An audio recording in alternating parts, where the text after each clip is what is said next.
Shalom family, welcome back to Wake Up Jacob, where we dig deep into Yah's word, connect it to today's world, and strive to awaken the chosen of Yisrael out of spiritual sleep.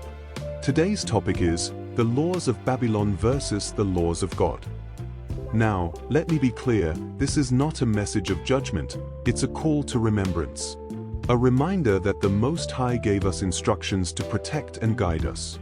The world has changed those instructions into confusion. But today, we lovingly expose the lies and return to the truth. Now let's get it. Babylon's system versus God's order. The world we live in, what Scripture often calls Babylon, is built on rebellion. It tells us to follow our own hearts and ignore the Most High's word. In the book of Isaiah 5 verse 20, woe unto them that call evil good, and good evil, that put darkness for light, and light for darkness. Babylon flips righteousness upside down.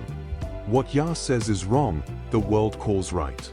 This verse is a warning not to fall for the deception. The sin of idolatry. Babylon is full of idols. Even if we're not bowing to statues, anything placed above Yah is an idol. Exodus 20 verses 3-5, Thou shalt have no other gods before me. Thou shalt not make unto thee any graven image. In this scripture, Yah commands us to put him first. When we elevate culture, celebrities, or even ourselves above him, that's modern idolatry. The rainbow, Yah's covenant, not a flag. The rainbow was never meant to represent pride. It was Yah's sign of mercy and covenant after judgment. Genesis 9 verses 13-16. I do set my bow in the cloud, for a token of a covenant between me and the earth. And it shall come to pass, when I bring a cloud over the earth, that the bow shall be seen in the cloud. Yah created the rainbow to remind the world he would never flood it again. The world has rebranded it, but Yah's purpose hasn't changed. God's design for identity and gender. There's no confusion in Yah's design. He made us with purpose and intention. Genesis 1 verse 27, So God created man in his own image, in the image of God created he him, male and female created he them. Yah made two distinct genders. The world may blur the lines, but his word affirms divine order and design. Sexual morality according to the scriptures. Yah is clear about the boundaries of sexual behavior, and it's not to shame, but to protect the covenant. Leviticus 18 verse 22, Thou shalt not lie with mankind, as with womankind, it is an abomination. Yah forbids same-sex relationships. It breaks his divine structure and is called an abomination because it leads to spiritual corruption. Romans 1 verses 26-27, For this cause God gave them up unto vile affections, men with men working that which is unseemly.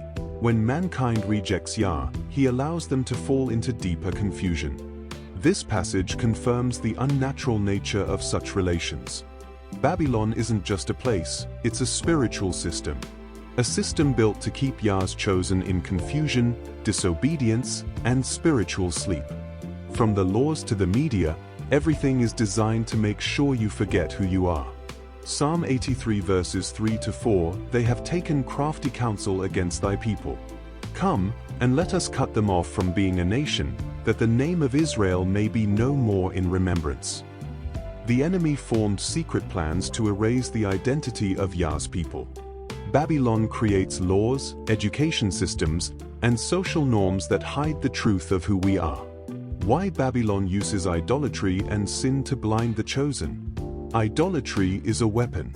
By pushing sin as normal, Babylon separates us from Yah. When we lose our moral compass, we also lose our covenant. Jeremiah 17 verse 4, And thou, even thyself, shalt discontinue from thine heritage that I gave thee. We were cut off from our inheritance and identity because of disobedience. Babylon continues this pattern by promoting lawlessness, making it hard to remember who we truly are. We are called to speak truth in love, not to condemn, but to restore. John 8 verse 11, Neither do I condemn thee, go, and sin no more. Yahshua forgave her sin, but told her to change. This is what grace is, forgiveness followed by transformation. The unchanging word of Yah. The world changes, but Yah's word stands forever. Psalm 119 verse 89, Forever, O Lord, thy word is settled in heaven. Trends shift. Culture changes.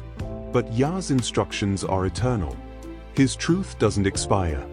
It's time to choose between the system of Babylon and the kingdom of Yah. Revelation 8 in verse 4, Come out of her, my people, that ye be not partakers of her sins. Yah is calling his people to separate from Babylon's ways, to reject the lies and walk in truth. No matter how far you've gone, Yah's mercy is greater. 2 Chronicles 7 verse 4, If my people shall humble themselves and turn from their wicked ways, then will I hear from heaven. This is a promise.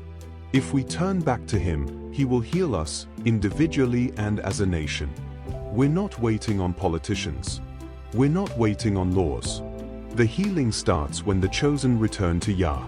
2 Chronicles 7 verse 4, If my people shall humble themselves and pray, then will I hear from heaven. Yah's promise is clear. He's waiting on us. When we remember who we are and who he is, everything changes.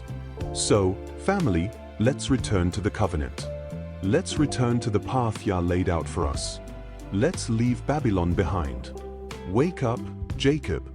The time is now. If this message touched your spirit, please like, share, and subscribe. Not for me, but so that the word of Yah reaches our brothers and sisters still asleep. Let's do this together. Shalom. And until next time, stay rooted in truth.